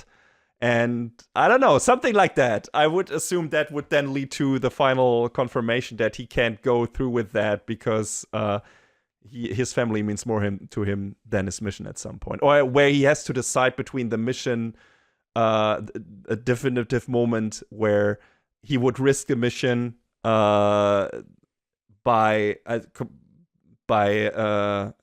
doing something to protect Yor and Anya, which I don't think we have had yet. Until now, I think protecting them always has aligned with protecting the mission. And I wonder when we'll get a moment where that is not the case anymore, where protecting them will actively, massively endanger the mission. So, very interested to see when we will go for there, get there. But this season at this point is not over, because we have the final confrontation with the guy who stole the list with Wheeler, not Joey Wheeler. I forgot what his first name was, but the last name was Wheeler, I think. I don't remember if they ever say his first name, but yeah, maybe it's just Wheeler. They have like, this long chase. Fiona chases and some other Wise agents chase after him, and they end up in the sewers where Lloyd already is with his confrontation with Yuri, who he knocks out ultimately. And then, Wheeler manages to subdue Lloyd, and it looks like he has him in a hold and would be able to kill him by snapping his neck, I think. And with that, Fiona has him at gunpoint, but then he has Lloyd hostage. And of course, Lloyd is Fiona's only weakness, which doesn't matter though, because he heard the one thing she loves. Mm-hmm. So he gets an arm-breaking punch to the face.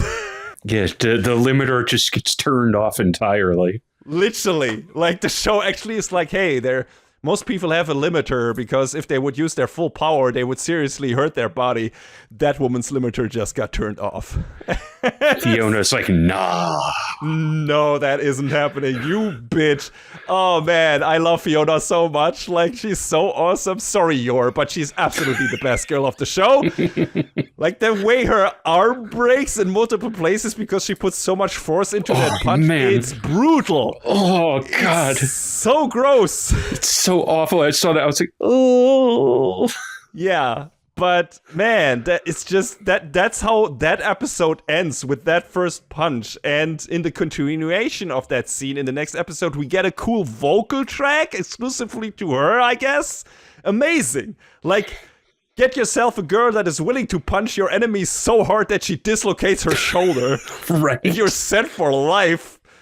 Man, I love Fiona. She's amazing. I really would love if Lloyd and her ended up together, even though I know that is not gonna happen. Of course, he and Yor are gonna end up together, and he's gonna fully adopt Anya and everything, and they're gonna be a happy family. That's how this show must end. But still, I wish all the luck in the world to Fiona, and if she can't be with Lloyd, I hope she finds someone else she's happy with. Or she's happy alone by that point. But hey, I just want her to be happy because she's amazing. Every scene in this show with Fiona is great.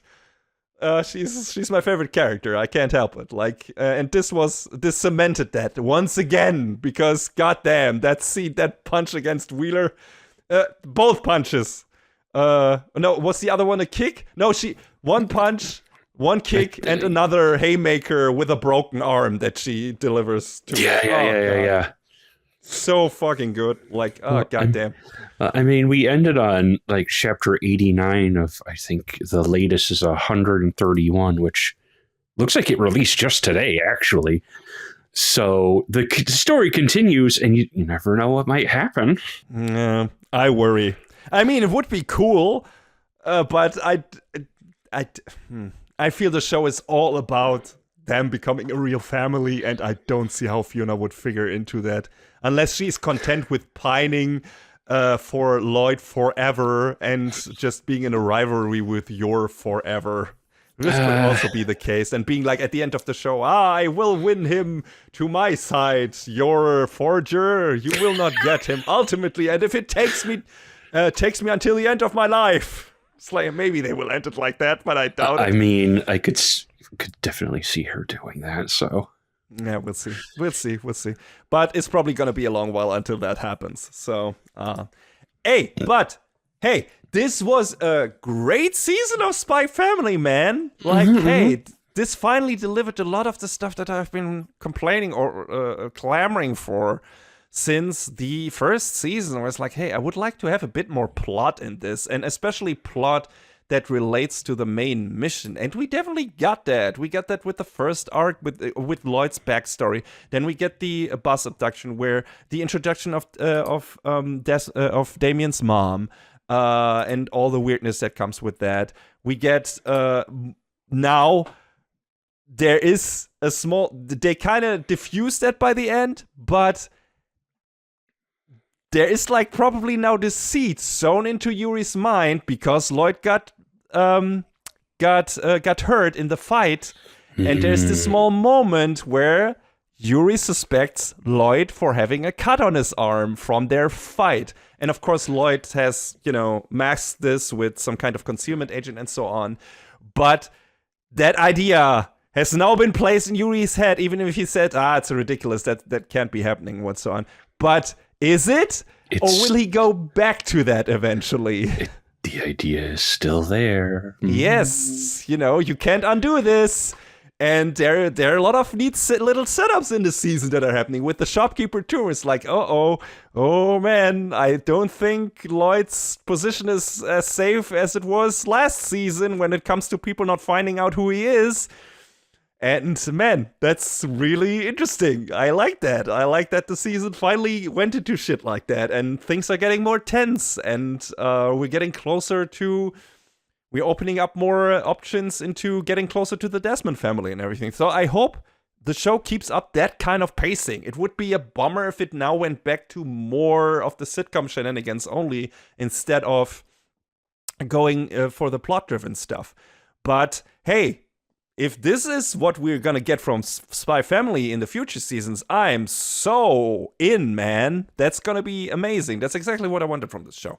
A good mix between some fun shenanigans and then have plot-driven stuff that does need setups for future developments. And yeah. Ugh. I do wonder. Let me look at the number of chapters here real quick. How much further out they're willing to wait before they pick back up.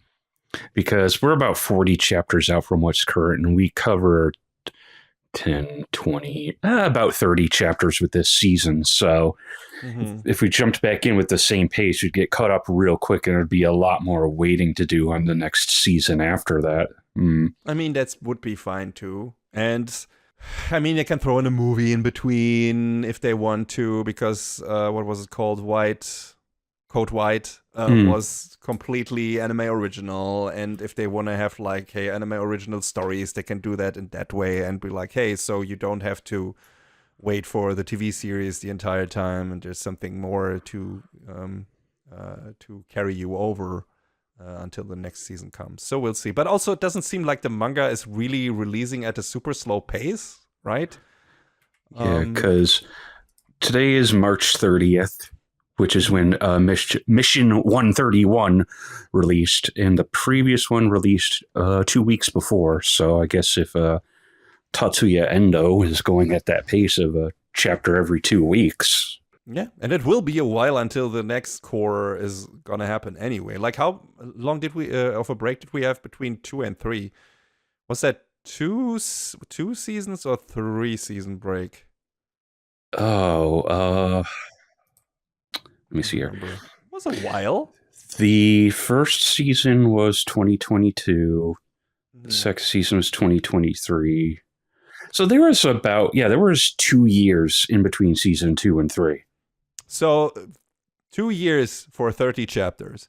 So, hey, by the time they have adapted the next 30 chapters, the manga will probably be ahead more or enough for them to also be able to be. They will catch up eventually, of course. But hey, maybe they'll take also a 3-year break this time. This isn't me. This is not me saying Tatsuya Endo needs to work faster. No, this is me worrying about, just the amount of material, and if they run it too fast, and then people get too cranky about having to wait for the next thing. Which, shut up, by the way. Exactly. Just give the shows as much time as they need, right? And I'd rather have that than have like 1 chapter per episode bullshit. No filler, please. One Piece enough. Yeah, and no. I mean, filler, sure, okay, in movie form, totally fine, but please not in the show proper. Like I guess there were some actual chapters in the manga that were filler, like just quick little gag things. Like in particular, the moon landing episode. That was just like a little throwaway side chapter that was like, oh, let's let Anya and Ewan geek out about going to space. And it's like, okay, that's cute. That's neat. You can throw that in there every so often. That's fine. And I mean, that totally fits the style of the show of being partially a sitcom, right? You can do that. The problem is when it becomes only that. At least for me, that's the problem. For other people, it might not be, but I like my plot-driven anime. I like there to be, when there is at least the potential for it to be a plot that gets continued, that gets progressed steadily.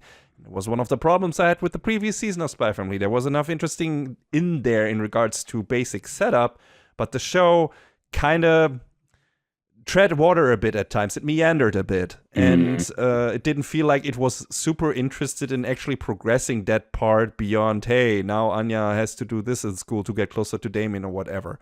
But the missions itself didn't feel like they have a real integral part into progressing the actual main mission. And now I finally get the feeling, now we're getting there. This is now shit is happening, and shit is gonna happen in the next season, and there are new setups that make things more tense, and we're gonna have more actual dangerous situations for all our characters, and we'll see more secrets uncovered, and people and Lloyd and Yor in danger of being found out for who they are, and that's the exciting part. That's what I want. I want that tense dramatic moments in there, and then you can have some fluffy in between sitcom shenanigans with Anya and everything, and I don't know, Bond, of course, Bond. We always want Bond. More of the doggo. More of the doggo. So yes, like I said, this in regards to structure, pacing, flavor in general, this was the best season of Spy Family for me, just in terms of what it did. Not necessarily like it had the best episode or something like that. Like the tennis match in what's the second season of the show was amazing, like fantastic. Like I loved that episode to bits. I just in terms of complete season thing, like everything the season had to offer, I think this was the best so far. Just a really high baseline in terms of quality, in terms of what was happening, in terms of pacing, everything. A really, really, really good mix that I have been wanting from the show for a long time. So, hey, I hope this is how it continues. I hope this is the flavor we're now stuck with. And yeah, definitely give me more of that.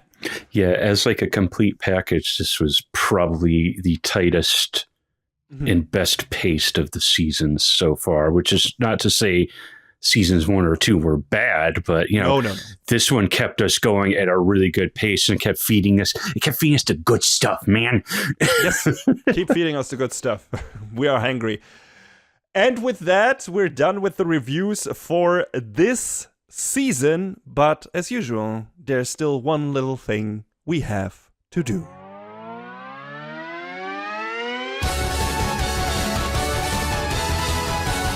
Best of the season. All right, best of the season time, John. I have more shows than you are potential candidates. So why don't you go? Why don't you go first? One Punch Man season 3. Not in a million years. I would have loved to say that, but so much bad overshadowed the good in that season. It's such a shame to see, but. There were some good parts in that season. There were some good bits in there. Definitely. There were some good fights. There were some good moments, but there was so much bad stuff in there too. It just was so outweighed by that. And it's like, ugh. Yeah. Completely overshadowed it. Yeah. Did we mention how the key visual for season 3 part 2 was literally just them taking the layers on the season 3 part 1 and just switching them around? Yes. Oh, now Garo and Saitama are facing each other instead of facing away from each other. Like, shut up. The laziest shit. Seriously. I could do a better job. If they used AI for the fucking poster. Oh, I'm certain they used it for some of the animation, but anyway. Maybe. I don't know. To talk through this has to include some of the quick and the dead stuff as well, just because I enjoyed touring after the apocalypse, and it had me, like I said, it had me with a lot of questions that I still want answered. Not sure. Not sure if I would name that as my favorite of this season. And Ranma. But I mean, that and here's the problem. That Ranma and Spy Family all have the potential to come back. Like Spy Family is for sure. Of course. There's no word on touring or Ranma yet, but I could see them at some point down the line coming back.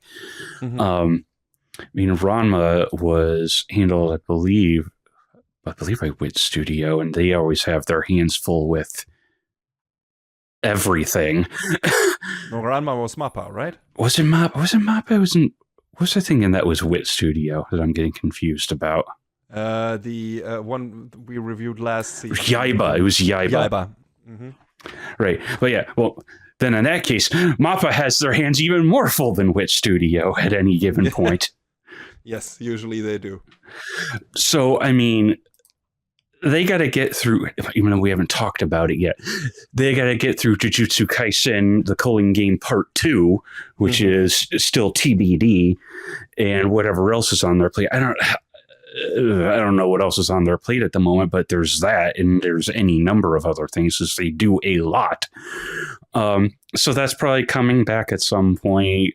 Touring After the Apocalypse, I don't know if that's coming back or if it will, because there's been zero news on that. And Spy Family for sure, we'll see again. I don't know, I guess. What does your heart say? What did bring you the most joy this season? Maybe, I guess I'd be willing to give it to Touring After the Apocalypse, just because I thought it was interesting in concept, and they did some neat stuff with like the traveling and some of the encounters that Yoko and Irie got into. The mystery behind maybe Chisote's alive, maybe she's dead. We don't know. Do you? So, it sounded like interesting setup, but it also sounded like you were a bit unhappy with not getting any answers so far and still waiting for the other shoe to drop. And maybe that'll happen, and if it doesn't, I feel like it was at least enjoyable for what it was, because I could drop it on Spy Family real easy because that was such a good season. Safe choice, yes. But yeah, again, safe choice, and I've already done that before where I've given the same show the award more than once. I love Golden Kamuy. I love it to death. But even though it still hasn't ended, even though the season just ended, I still want to see how it concludes before I'm like, I want to say, yes, this is, it has the potential to be one of the GOATs. So I'm willing to say for now, in spite of my misgivings, that I really enjoyed Touring After the Apocalypse a lot. And if it comes back, hey, that's cool. If it doesn't, then, we got a neat little show with some mysteries to it that I guess if you don't go and read the manga, you can fill in the blanks with your imagination. All right. Touring After the Apocalypse it is. For me, I have a lot of safe choices. Spy Family. I mean, definitely not One Punch Man Season 3. We just elaborated on that. But Spy Family delivered a lot of the stuff I was asking for this season, and it would have been totally justified to put it once again on the throne. Gachiakuta and My Hero Academia would have been the safe bits in regards to shonen action, which is my, wheelhouse. One, a promising newcomer, one, the finale to a series I've at least liked, if not loved, for most of its runtime. So, yeah, definitely all valid contenders, but since I also love to go with the weird shit wildcard, I'm gonna give it to Sanda, because this is just, this is one of those shows that is so unlike most of the stuff that you see from anime these days, in regards to themes, in regards to design, in regards to animation, topics, attackers, what have you. And I should have known that it would be that, considering the author and what Beastars is and everything. And we're still gonna talk about the final season of Beastars. And so... Right, I need to watch that still. Yeah, there you go.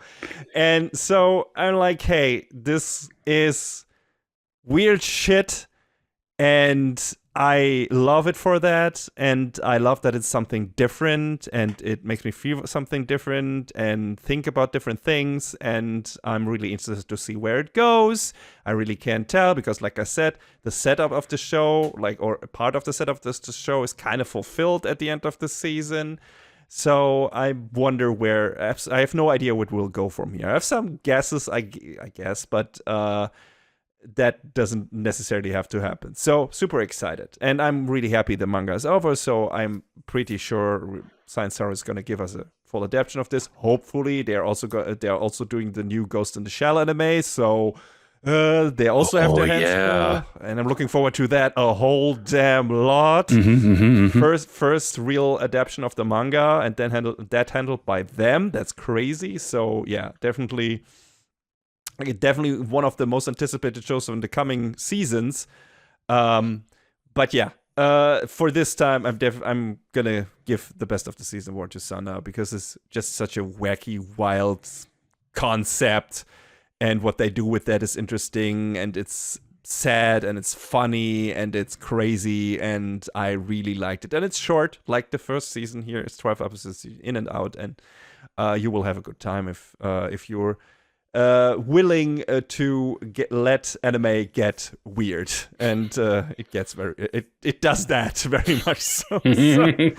But I had a really good time with it. So yes, I'm giving my best of the season awards to Sanda, and that is it for this season of Anime Brain Freeze. But some of the premieres for next season have already started airing, I guess, or at least one of them.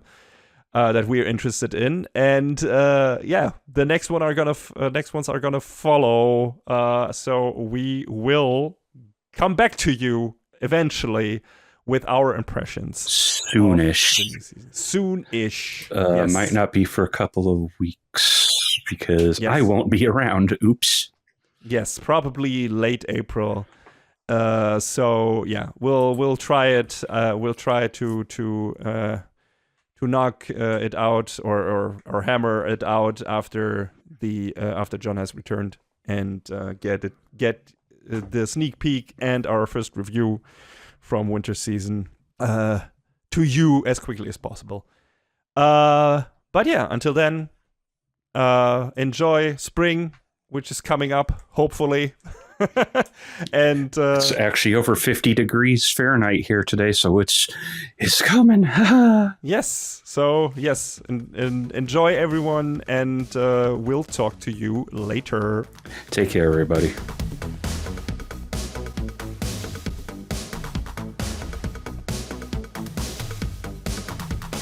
And that is a wrap on the 177th episode of Anime Brain Freeze. All the music in our podcast is from the Double Dragon Neon soundtrack by the amazing Jake Kaufman. Please go to virt.bandcamp.com and check out his awesome work.